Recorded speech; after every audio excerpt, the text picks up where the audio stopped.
Lorsque l'on démarre une session de travail avec le tableau interactif, on est par défaut en mode souris. Le stylet permet alors de piloter l'ordinateur et de réaliser toutes les opérations que l'on réalise habituellement avec la souris. Si l'on peut ainsi ouvrir et utiliser une application, on ne peut pas en revanche annoter un document. Il faut alors recourir au mode annotation.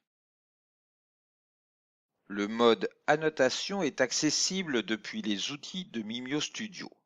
Son activation s'accompagne de l'apparition d'une bordure verte en périphérie de l'écran.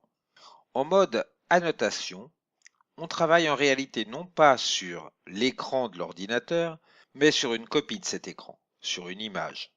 On pourra donc écrire, surligner, dessiner sur cette image, mais on ne pourra pas cliquer. Lorsque l'on souhaitera sortir de cet écran, refermer cette image, il sera nécessaire de reprendre le mode souris. À la fermeture du mode annotation, l'image écran sur laquelle on travaillait est automatiquement enregistrée dans la galerie.